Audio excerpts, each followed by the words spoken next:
역대하 20장 14절부터 23절 말씀 마음을 집중하시고 함께 읽어보십니다. 여호와의 영이 회중 가운데서 레위 사람 야하시엘에게 임하셨으니 그는 아삽 자손 마따냐의 현손이요 여이엘의 증손이요 분나야의 손자요 스가랴의 아들이더라. 야하시엘이 이르되 온 유다와 예루살렘 주민과 여호사밧 왕이여 들을지어다. 여호와께서 이같이 너희에게 말씀하시기를 너희는 이 큰 무리로 말미암아 두려워하거나 놀라지 말라. 이 전쟁은 너희에게 속한 것이 아니요 하나님께 속한 것이니라. 내일 너희는 그들에게로 내려가라. 그들이 시스고게로 올라올 때에 너희가 골짜기 어귀 여루엘 들 앞에서 그들을 만나려니와 이 전쟁은 너희가 싸울 것이 없나니 대열을 이루고 서서 너희와 함께한 여호와가 구원하는 것을 보라. 여호와 유다와 예루살렘아 너희는 두려워하지 말며 놀라지 말고 내일 그들을 맞서 나가라. 여호와가 너희와 함께하리라 하셨느니라 하매 여호사밧이 몸을 굽혀 얼굴을 땅에 대니 온 유다와 예루살렘 주민들도 여호와 앞에 엎드려 여호와께 경배하고 그앗 자손과 고라 자손에게 속한 레위 사람들은 서서 심히 큰 소리로 이스라엘 하나님 여호와를 찬송하니라. 이에 백성들이 아침에 일찍이 일어나서 드구와 들로 나가니라. 나갈 때에 여호사밧이 서서 이르되 유다와 예루살렘 주민들아 내 말을 들을지어다. 너희는 너희 하나님 여호와를 신뢰하라. 그리하면 견고히 서리라. 그의 선지자들을 신뢰하라. 그리하면 형통하리라 하고 백성과 더불어 의논하고 노래하는 자들을 택하여 거룩한 예복을 입히고 군대 앞에서 행진하며 여호와를 찬송하여 이르기를 여호와께 감사하세 그의 인자하심이 영원하도다 하게 하였더니 그 노래와 찬송이 시작될 때에 여호와께서 복병을 두어 유다를 치러 온 암몬 자손과 모압과 세일산 주민들을 치게 하심으로 그들이 패하였으니 곧 암몬과 모압 자손이 일어나 세일산 주민들을 쳐서 진멸하고 세일 주민들을 멸한 후에는 그들이 서로 쳐 죽였더라. 아멘. 성경을 묵상하면서 우리가 생각하는 것과 하나님의 계획 또 하나님의 뜻은 너무나 다르다는 것을 알게 되죠. 오늘 이 읽은 말씀 특별히 역대하 20장에는 유다 남유다의 네 번째 왕 여호사밧 그는 다른 임금들과 비교할 때 그래도 하나님 말씀대로 살려고 애썼던 선한 왕으로 하나님께 인정받는 사람이에요.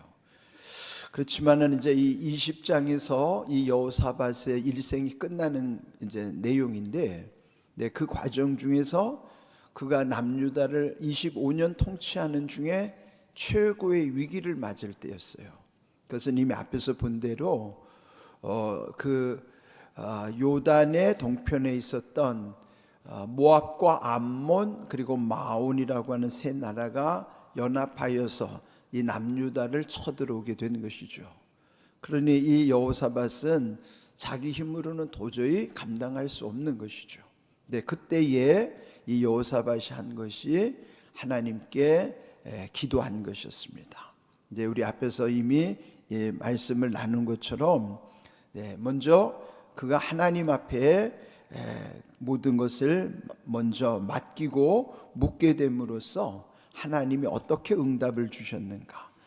오늘 이 본문은 그 여호사밧에게 주시는 하나님의 응답입니다. 14절 여호와의 영이 회중 가운데서 레위 사람 야하시엘에게 임하였다.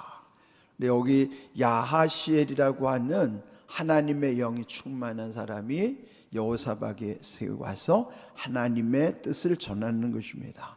그 내용이 이제 15절 야하시엘이 유다와 예루살렘 주민 그리고 여호사밧 왕이여 들을지어다. 그러니까 유다 전 백성들과 왕에게 하나님의 말씀을 대신 전하는 대언자로서 하나님의 말씀을 들을지어다. 그러면서 여호와께서 이같이 너희에게 말씀하시기를 너희는 이 큰 무리로 말미암아 두려워하거나 놀라지 말라. 이 전쟁은 너희에게 속한 것이 아니요 하나님께 속한 것이니라. 전쟁은 역사에서도 경험하는 바지만은 인간에게서는 최악의 공포를 겪을 수밖에 없는 거예요. 그런데 여기서 이 야하시엘을 통해서 하시는 말씀은 전쟁이 하나님께 속해 있다 하는 거예요. 사람이 싸우는 것 같은데도 사실은 그 전쟁의 결과는 하나님께 있다는 말씀이죠. 근데 여기 이제 그 내용을 보면서 하나님께 속한 전쟁이기 때문에 16절 내일 너희는 그들에게로 내려가라. 그들이 시스고게로 올라올 때에 너희가 골짜기 어귀 여루엘들 앞에서 그들을 만나려니와 이 전쟁에는 너희가 싸울 것이 없나니 대열을 이루고 서서 너희와 함께한 여호와가 구원하는 것을 보라. 오늘 제목을 여기서 정했어요. 여호와의 구원을 보라 하는 말씀이에요. 그러니까 하나님께 속한 전쟁이니 너희가 싸울 것이 없다. 그러니 순종하여 여기 대열을 이루라는 것은 그래도 질서 있게 하는 것이죠. 그러면서 두려워하지도 말고 놀라지도 말라. 그러면서 하나님이 하시겠다는 거예요. 너희가 싸울 것이 없으니 여호와의 구원을 너희가 보게 될 것이다. 그래서 여호와의 구원을 보라 그러면서 두려워하지 말며 놀라지 말고 내일 그들을 맞서 나가라. 여호와가 너희와 함께 하리라. 하나님이 함께 하신다는 확신이 들면은 우리의 주변 상황이 아무리 우리가 감당할 수 없는 위험하고 힘든 일이라 할지라도 하나님이 함께 하신다는 확신만 있으면 담대하게 되겠죠. 담대하면 평안한 거예요. 그런데 하나님이 함께 하신다는 확신이 없으면 두려울 수밖에 없죠. 그러면 불안한 거예요. 그러니까 여기 이런 말씀의 원리 속에서 우리가 붙잡아야 되는 게 뭘까? 어떤 형편과 상황 속에서도 하나님은 나와 함께 하신다는 그 말씀을 의지하며 살아가는 거예요. 우리 삶 속에서 늘 다양한 경험 속에 있지만은 하나님이 함께 하신다는 게 얼마나 큰 위로가 되는 것입니까? 지금 이 여호사밧과 그 백성들에게 하나님이 함께 하심을 말씀하는 것입니다. 그러면서 여기서 이제 18절 여호사밧이 어떤 반응을 볼까요? 몸을 굽혀 얼굴을 땅에 대니 온 유다와 예루살렘 주민들도 여호와 앞에 엎드려 여호와께 경배하였다. 경배라 하는 게 무슨 뜻일까요? 경은 공경하는 거예요. 높이는 거죠. 배라는 건 절할 배자예요. 그건 뭐예요? 낮아지는 거예요. 경배, 예배 같은 의미인데 예배의 예자나 경배의 경자는 다 위로 올려드리는 거예요. 경은 높이는 거고. 그럼 하나님을 높이려면은 상대적으로 나는 어떻게 돼요? 배를 해야 돼. 배가 뭐예요? 절할 배. 절은 땅에 대는 거 이렇게 낮아지는 거예요. 그러면 경은 높이고 배는 낮아지는 거니까 내가 낮아질 때 하나님이 높아지시는 거예요. 하나님을 높이고 나는 낮아지는, 하나님을 경하고 나는 배하는, 경과 배가 이루어지는 것이 그게 하나님 앞에서 우리가 취해야 할 자세인 것이죠. 그래서 여기 여호와 앞에 엎드려 여호와께 경배하였다. 그러면은 하나님 말씀을 온전히 순종하는 것이고 하나님을 전적으로 신뢰하는 거예요. 그 신뢰가 얼마나 중요한 것인가. 여기서 그들이 경배하면서 또 19절 그핫 자손 고라 자손에게 속한 레위 사람들은 서서 심히 큰 소리로 이스라엘 하나님 여호와를 찬송하였다. 그들이 심히 큰 소리라는 거면 그들이 하여튼 목소리를 최대로 높인 거예요. 심히 큰 소리로, 가장 큰 소리로 하나님의 위대하심을 찬송하는 거예요. 그 찬송하면서 20절 백성들이 아침에 일찍 일어났더라. 아침 일찍이 언제예요? 아침 일찍은 새벽이에요. 예? 아침 일찍. 이 새벽이라고 하는 게 성경에 보면은 참 중요한 시간입니다. 예? 그래서 시편에도 보면은 새벽에 여호와께서 도와주시겠다고 약속하시잖아요. 새벽에도 오신 하나님. 여러분이 새벽이 얼마나 중요한지 몰라요. 아침 일찍이 이 새벽에 그들이 하나님이 함께 하심을 믿고 일어나서 또 드고와 들로 나가서 여호사밧이 그때 말하기를 유다와 예루살렘 주민들아 내 말을 들을지어다 너희는 너희 하나님 여호와를 신뢰하라 그리하면 경고히 서리라 또 선지자들을 신뢰하라 그리하면 형통하리라. 신뢰하라 견고히 서리라 신뢰하라 형통하리라. 견고하다는 것은 흔들리지 않는. 지금 이들은 지금 만약에 하나님이 함께 하시지 않는다면은 이들은 지금 감당할 수 없죠. 이런 상황이 혼비백산이라는 혼비백산. 혼비가면 혼이 비가 날비잖아요. 혼이 날아가고 몸이 백체 몸은 흩어진다. 한번 생각해 보세요. 사람 몸에 혼이 날아가는 혼비, 이 몸이 흩어지는 백산, 이게 뭐야? 완전히 터져 없어지는 혼비백산의 상황이에요. 지금 이 상황이. 자기들이 어떻게 이걸 감당합니까? 그런데 하나님이 함께 하신다는 확신을 가지니까 왕으로부터 지도자가 담대하게 모든 백성들에게 선포하는 거예요. 여호와를 신뢰하라 그리하면 견고히 서리라. 요동치 않는 거예요. 흔들리지 않는 거예요. 그건 뭐예요? 담대함이 그렇게 할 수 있는 거죠. 그러면 평안한 거죠. 또 그 선지자들을 신뢰하라 그리하면 형통하리라. 형통이 뭡니까? 하나님의 뜻이 이루어짐이 형통이에요. 그들이 믿음이 견고해야 하나님의 뜻을 그대로 이루게 하시는 형통의 은혜가 임하는 거예요. 그러니 여호사밧 왕이 이 엄중한 순간에도 얼마나 담대한가를 알 수 있잖아요. 이런 모습 우리가 이 말씀 속에서 하나님을 신뢰하는 건 뭐예요? 의심하지 않고 확실히 믿는 거예요. 신뢰하는 거예요. 하나님을 신뢰하는 것이 우리에게는 그 자체가 큰 위로요, 그 자체가 힘이 되는 거예요. 지금 이 여호사밧이 이런 상황, 그러면 우리의 인생을 한번 대입해 보세요. 그러면 우리가 이런 말씀 속에서는 내 삶과도 연결이 될 때에 내가 아무리 힘든 삶을 살아간다고 해도 이런 순간을 맞이하지는 않아요. 보통 사람들은 이런 형편에 놓일 일이 별로 없어요. 그런데도 별것도 아닌 사소하고 작은 것 가지고 우리는 늘 안달복달하잖아요. 갈팡질팡하고 오락가락하고 우왕좌왕하고 엎치락뒤치락하고 요동치는 거예요. 이런 엄청난 위기 앞에서도 담대한 여호사밧을 보면서 왜 우리 일상의 사소한 것에 왜 우리는 이렇게 넘어질 때가 많을까? 그건 뭐예요? 하나님과의 신뢰 관계입니다. 그러면 우리도 견고해지면 형통의 은혜를 누리게 하시는 겁니다. 새로운 한 주를 지내면서도 우리 앞에 그런 날들이 계속 될 겁니다.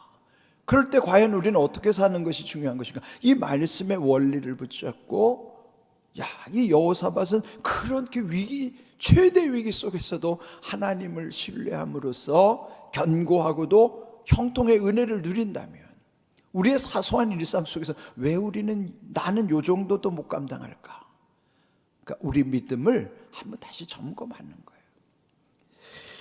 그런데 여기 중요한 게 오늘 21절 백성들과 더불어 의논하고 노래하는 자들을 택하여, 이게 뭐예요? 찬양대를 조직하는 거예요. 전쟁에 지금 군사들을 모집해서 정예병사를 내세워도 시원찮을 판에 이 전쟁이 지금 하나님께 속한 것이고 너희가 할 게 없다고 하니까 이들이 할 수 있는 것은 하나님을 높이는 것밖에 없어.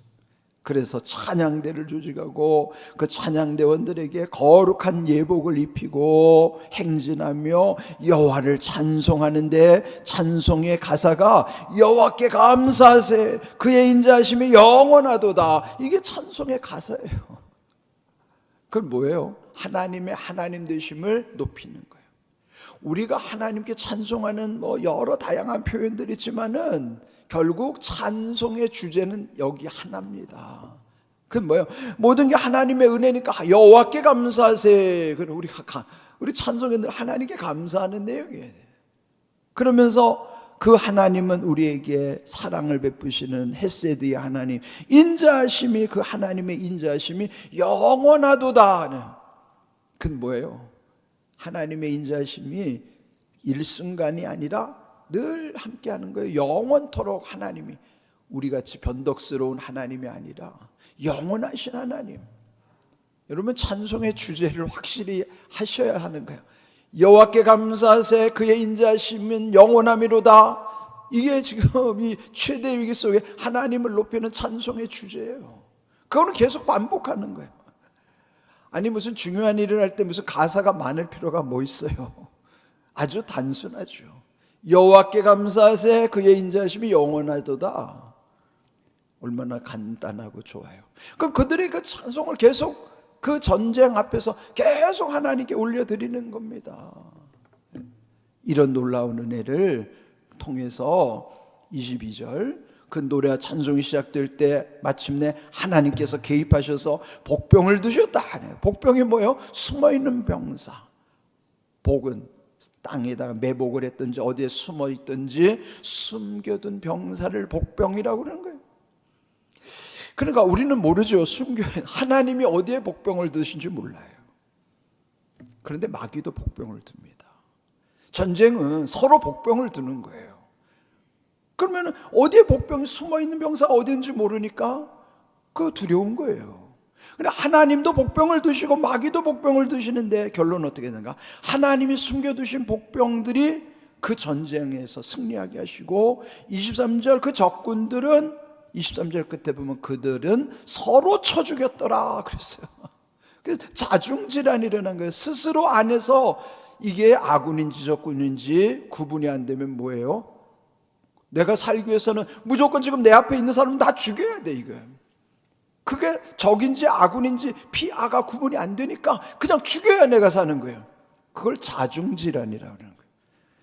자, 이게 무슨 뜻인지 알죠? 악한 사람들은 악한 날에 스스로 죽습니다. 자기들끼리 싸우다가 죽어요. 근데 악한 사람들은 악을 도모할 때는 자기들끼리 뭉쳐요. 이게 참 교묘한 거예요. 예수님을 죽일 때에 바리새인들과 사두개인들은 서로 적대 관계인데 예수님 죽일 때만 손을 잡았어요.